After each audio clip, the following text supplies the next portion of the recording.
we're going to do a little bit of work here around collective liberation. And part of that is going to be trying to, through my own experience of coming into this work and trying to make sense of the concept of collective liberation, and then how that can be a vision for our motivation, our strategy, and what it is that we're working towards. Growing up as a young boy, a young white boy in a majority working class, white working class family in Southern California in the 80s, there was a tremendous amount of bonding for white boys and white men around white supremacy and misogyny. And that would primarily happen around the extended family dinner tables, where my uncles and my grandfather would launch into racist tirades about the world. Thankfully, my mom would speak out and she'd say, no, that's not right. That's not true. And then misogyny would come at her with my uncles and my grandfather being like, what do you know? And then she'd get mad. And then they'd say, see, look how emotional you are. And so there was all these opportunities to bond around racism and around misogyny and then around homophobia and transphobia. And so I came into social justice work with a bunch of young people who were committed. We saw structural inequality. We saw the ways that capitalism was devastating the earth, was devastating working class communities.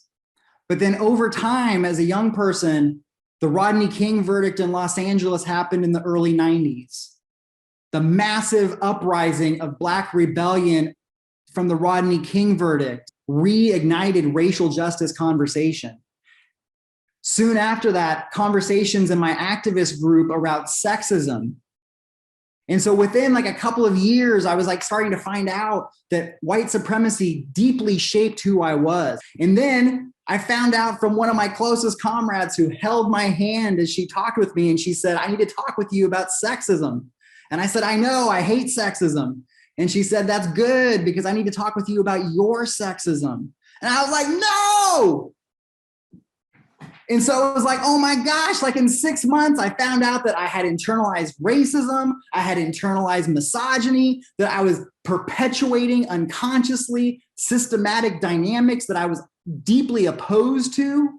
And so there was a time period when I was like, okay, if I'm a cisgender white guy, the best thing I can do for social justice is stay in bed and not interact with other people.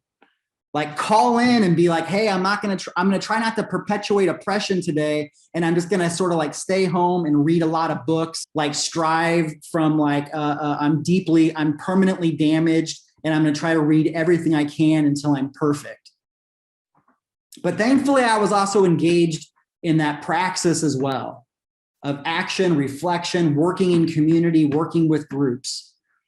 And a bunch of us started reading bell hooks. And bell hooks had this term, collective liberation. It was this groundbreaking essay, Love as the Practice of Freedom, in her book, Outlaw Culture. And she says, just as systems of oppression are interconnected, so too is liberation. The collective liberation message that I got as a young person from bell hooks, and that I, for most of my adult life, have been trying to understand, is what does it mean to have a liberation message, a liberation vision, a liberation organizing strategy to bring more and more white people into this work, to end the death culture in communities of color, but to also say we will no longer be moral monsters. We will no longer be weapons and tools that serve empire. We want to end this nightmare that white boys are raised into, that white men are told this is the only way you can be. We will find emotional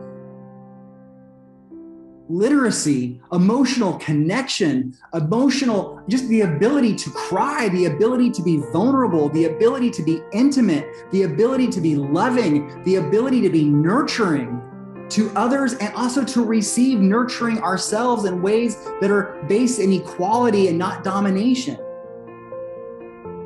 And so collective liberation is about, yes, we are differently positioned in opposition to each other to maintain ruling class power. The extreme economic and political inequality, and then the ways that all of us in this pyramid of power are pitted against each other, our hearts, our souls, our bodies, our communities pitted against each other. And so we're in this, yes, because we as individuals know that our work is never done, as was said earlier. And I will also encourage all of us to think more and more about, not only is this about our own individual work, this is about us growing our capacity to shift the culture, to shift and join political justice movements in ways that more and more white men are connecting to liberation values, liberation culture, because as was said earlier, this is life-saving work.